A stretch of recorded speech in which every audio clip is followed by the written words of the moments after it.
I mentioned something about not liking a tambourine, and afterwards, I think it was Rich. Rich, he's a guitar player that plays behind Bunk every once in a while. He's 15 times country swing player of the year, guitar player, just a fantastic musician. So from the connotation of what I'd said, he comes up to me afterwards and he says, "You know the definition of perfect pitch, don't you?" And I said, "Well, I kind of understand, but Rich always has something novel to say." And I said, "So what's your definition?" He said, "Well, perfect pitch is when you toss a tambourine into the dumpster and it hits an accordion."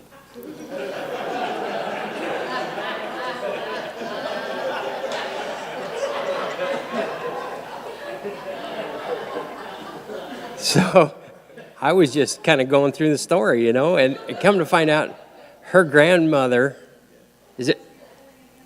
she plays accordion and the tambourine are her two. Those are her two instruments of choice. So, she kind of has a fondness for tambourines too. But apparently, the praise and worship band keeps hiding it. Right? Is that it? I'm not sure exactly how that works, but it means that somebody in the band is actually a musician.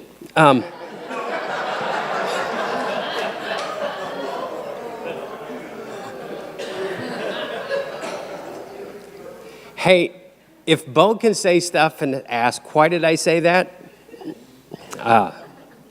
Man, I hate all the doors that could actually open.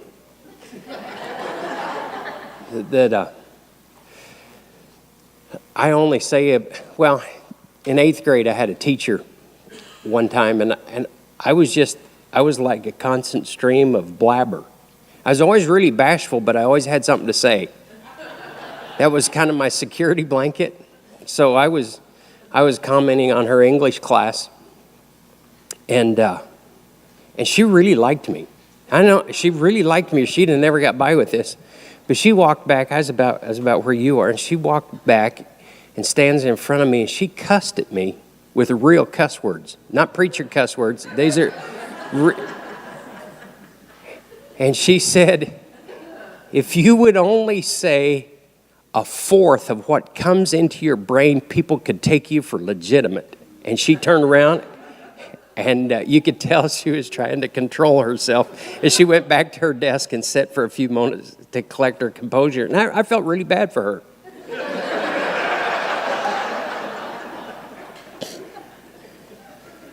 I did, because she liked me. And I know how hard it was for her to say that to me, because she never cussed before.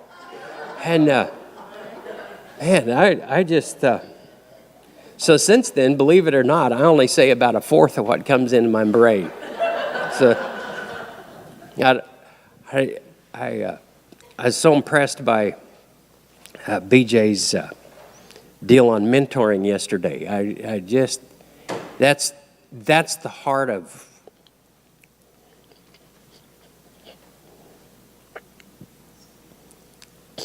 it's the heart of everything good that has happened to me has happened there. And I'm telling you, everything good. Some of you got the chance to meet my dad, and I never stand up without thinking what a rich gift it was to be raised by him and Mom. They're just I know they weren't perfect, but I don't know of any other people that were better. They were that good. And so I remember my dad, just some of the things he would instill into us. And we were talking about the spreading out and the Hispanic and black communities and loving those people. And my dad had Dad hated prejudice, and he would work you over it. He really did. And I had, and I know that if you're going to be dealing with multicultural situations, this is one thing you never say is, "I have a lot of black friends." Black people hate that, don't they? They just, that's like the rudest thing you can, that's like the rudest thing you can say. I'm trying to set you up. But having said that, I've got a lot of, no.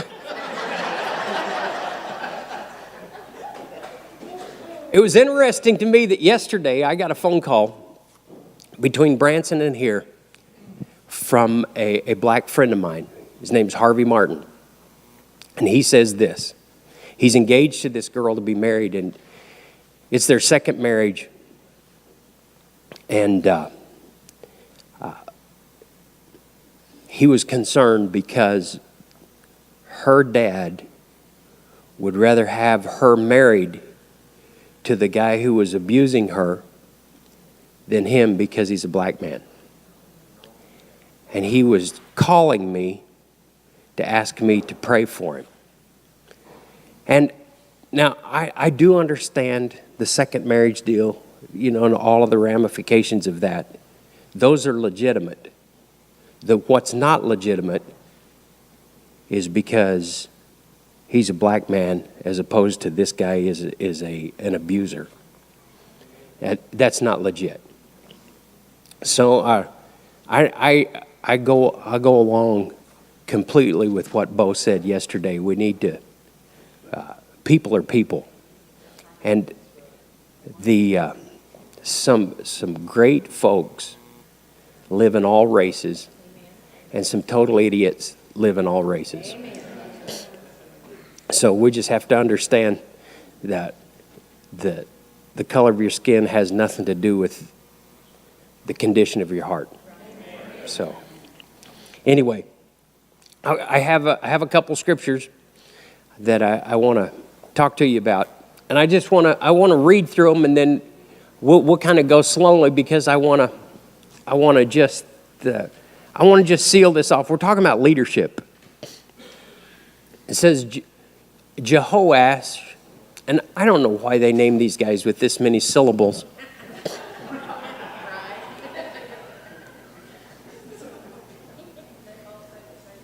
Yeah, son of Jehoahaz, began to rule over Israel in the 37 years of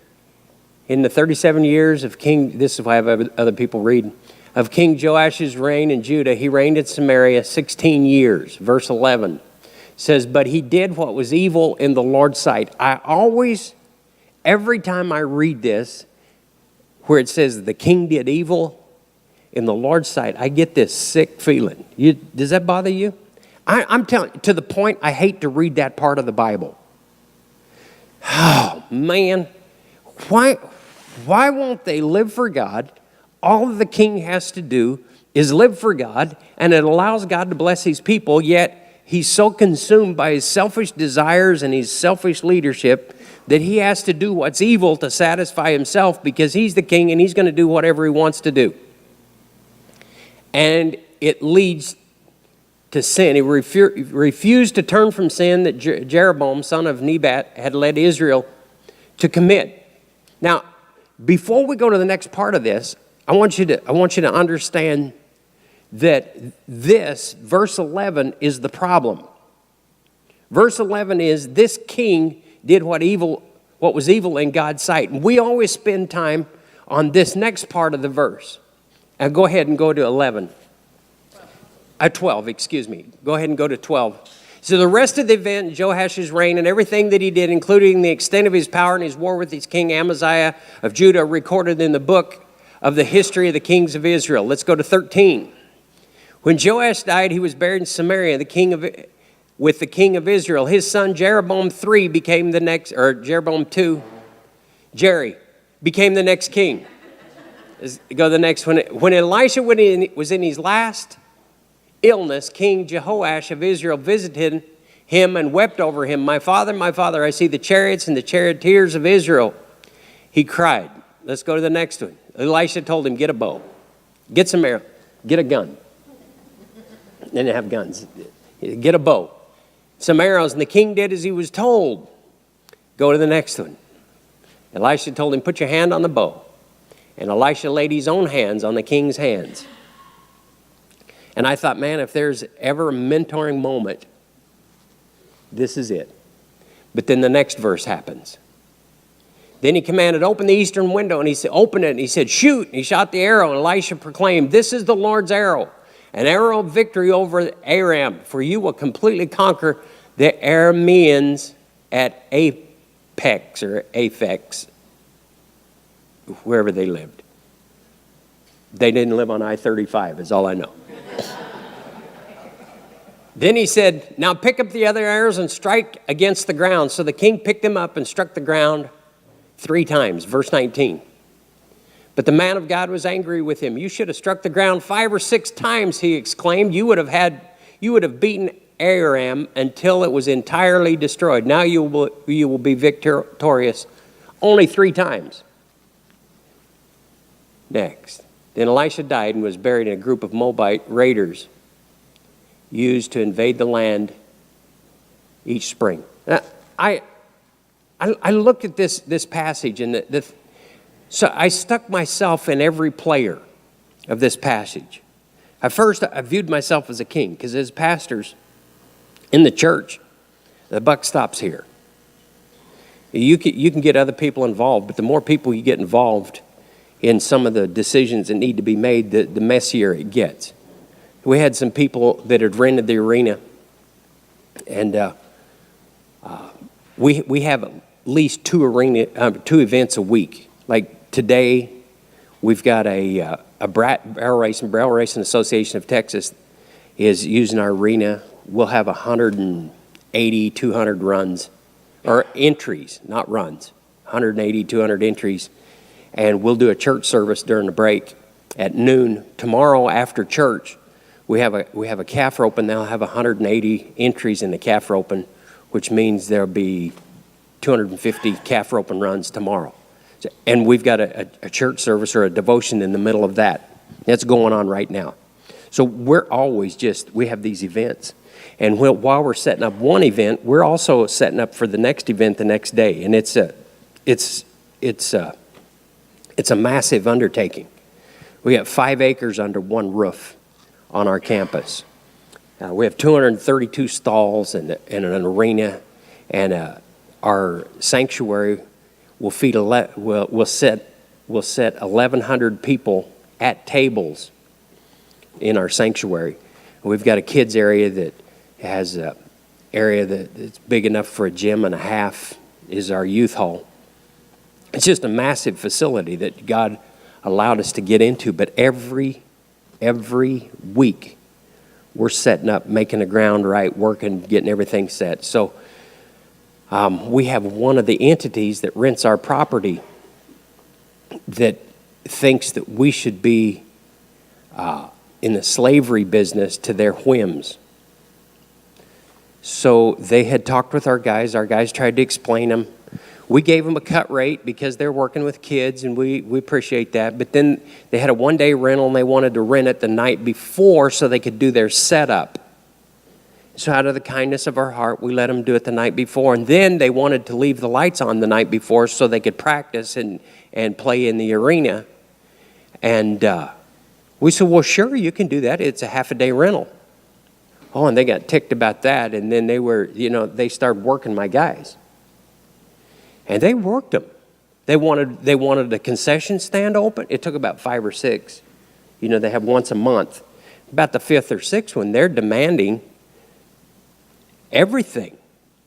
They said, we don't use it on Saturday nights, so we should be able to use the lights on Friday nights. And I said, you can. I told my guys, that I'm not talking to them directly, talking to my guys. I said, you can, but you're going to pay $450 because that's a half-a-day rental. And man, they were ticked. They worked my guys all weekend long. My guys kept calling me, man, what are we going to do? And finally, they got so mad, they said, we want a meeting with all of our guys and all of your guys. And I said, set the meeting up. They set it up for Thursday. They bring all their guys into the church.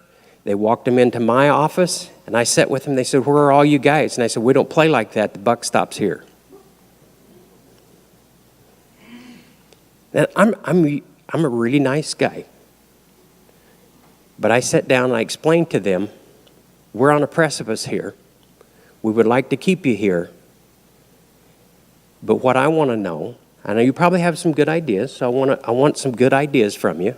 I'll work with you. We'll make decisions today, and we're going to lay down a decision if we can live with it. If we can't live with it, we'll just cancel it, because I've got people waiting in line. I don't need your event, but we want to keep your event because it's important to us. So we're going to go through, and we're going to negotiate step by step, and when we get done, that's how it is. And if you come in and ask for anything else on top of that, we're canceling your event that day and forever.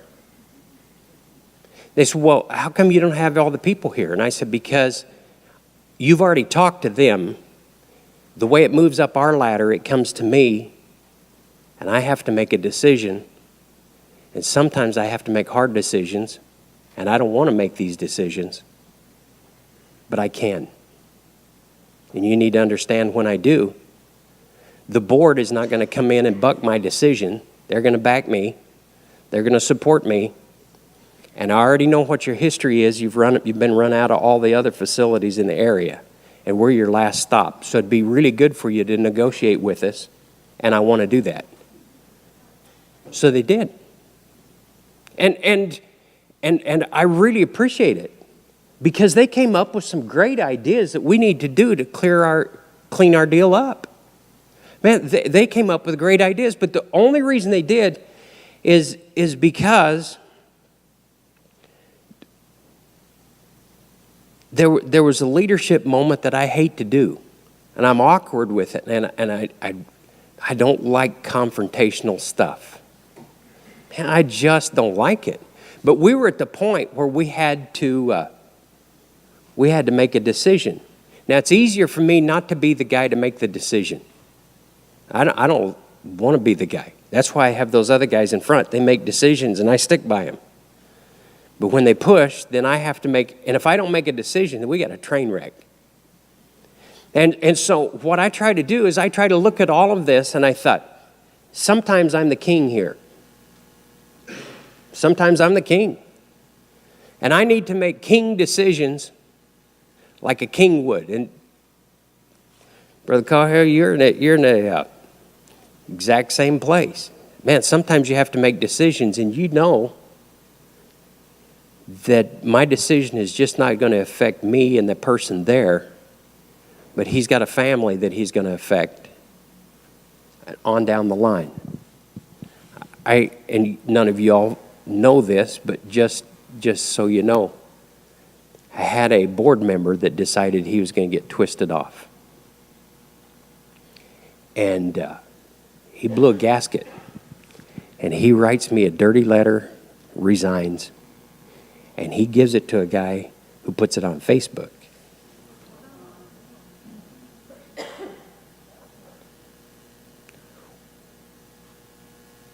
So that was taken out of my hands. I just didn't say anything. So he calls me or texts me, want to talk.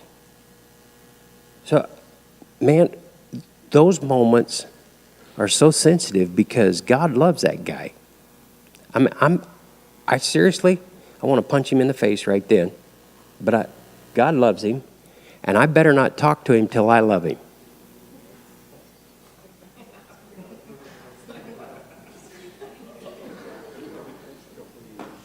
Even if it takes a couple years? No, So I have to make a decision. He wants to talk to me. And so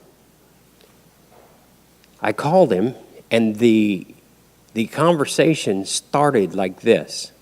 It was a phony excuse at a bad apology. And I hate bad apologies.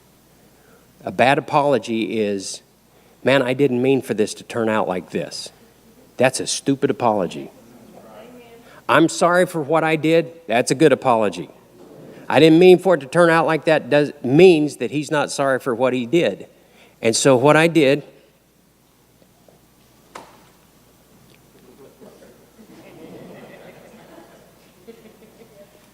man, and I hate that feeling that comes over you when you have to do this. I took a deep breath, and I said something along the line, And this is not an exact quote because I don't have that good a memory. And I told him, I said, this is not going to be nice. And the reason it's not going to be nice is because of what you've chosen. I said, what did you expect would happen? What were you hoping to accomplish by this? What was your goal? Well, no, you didn't think about it. You just reacted because you were mad. And I said, now what's going to happen is this. And I said, I'm not letting you off the hook on this. What's going to happen is this, is you've blasted this all over the church, and you're probably going to come back to the church, and there are going to be some people who are young Christians who've read this that are going to get hurt at this church for no excuse other than you let it happen. And I said, there are going to be people that go to hell because of you, and I don't like it. And what you did is egregious in God's sight, and I am not going to tolerate that stuff in this church. As you can disagree with me all you want, but this kind of activity will never be acceptable in this church. And you've got to understand something. I love your wife. I love your kids. I love your daughter. I love your son-in-law. They're in the church and they're doing things. And what bothers me is, I say, you're butthurt. And you've got a chance of pulling this out. And you're going to take those kids and you're going to take that family and you're going to lead them down the wrong road. And you've already done it in 5 or 6 churches because at this point I went and checked. I said, I know that this has a history of repeating itself, and I've got my choice. What I can do is I can just kind of smooth it over and play like it doesn't happen, and you'll go to another church and you'll cause more problems at another church, or we can fix this right now. And I choose to fix it, and it depends on you how far along we're going to get. But I'm going to tell you what, I'm not putting up with this. I don't want you to quit our church. I want you to stay here, and I want you to get your life straightened out before God and see if you can heal the problems that you caused. He did. Man, he repented. He wept and repented over it. And I appreciate that with all of my heart. But the thing that he put out there, this week, I had a young man quit the church who had gotten bitter because of the stuff that had been in that Facebook page. So you know what I'm going to do? I'm going to go to him. Say, you caused this problem. I'm going to pray with you, but it's your job to fix it. And I'm going to encourage him to go to that young man and repair the damage that he did. Because that's what needs to be done. Now, I'm telling you here the good things. Because I like victory stories. But there are other stories that are not victory stories.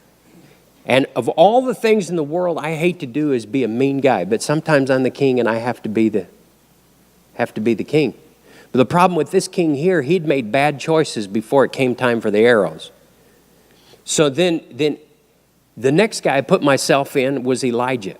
I put myself in his shoes. Man, I like part of what Elisha did, but there's part of what Elisha didn't do that I think I can learn from. The first thing he did, he came in and he confronted him before God about his situation, about what's going to go on, and encouraged him, and things were going really well, and he mentored him. He put his hands on his, and they shot the arrow, and they had great victory. And the very next thing, he backed up. And to me, as pastor, I would think I backed up too soon. This guy needed one more step, or he needed a better explanation of what's going on. But he took the arrows, and his bad character came through, and he tapped the arrow 3 times instead of 5 or 6. Now, just before God, guys, I cannot figure out why that was a bad thing. The guy had no clue. Why couldn't somebody have told him, you need to hit 5 or 6 times because, this is important. But they just let him, in the dark, figure out what he could do. And I don't think that was all about the arrows. I think that had to do with all the setup before the arrows, what he's doing evil in God's sight before. And doing evil in God's sight, and it came time for the arrows, it just proved that this guy had a lack of character. So in my thinking, there's a couple of things that I got out of this, and you can use them if you want. Number one is I want to be a better mentor. I want to know exactly when it's time to let go and let them do their deal without allowing them to cause tear up in their own life. The king, came seeking the preacher. He'd caused evil, but he came seeking the preacher. Man, if they come seeking the preacher, we better have something for them. And I don't know that Elisha now I'm not going to criticize Elisha because, yeah, he's one of those guys. But in my life, if I was Elisha, I'm thinking that maybe Elisha could have fixed this deal. Maybe so. That's what I'd be thinking if I was Elisha. So, anyway, I just was thinking about, I went back to the arrows after that. He tapped on the ground 3 times. And I'm back in the guy who has the arrows here. I'm wanting to win victories. And so I'm thinking, just don't quit. And I told you yesterday Winston Churchill, they said, don't quit. And I thought, yeah, that's it. Then the first comment on there, so if I'm headed for hell, don't quit that either. I thought, how do we know when to keep going and when to quit? I think the key ingredient here is one of the things that I admire so much about Elisha. Elisha had gone to God over the situation, and God had spoke to him. And when he stood in front of the people, he had a word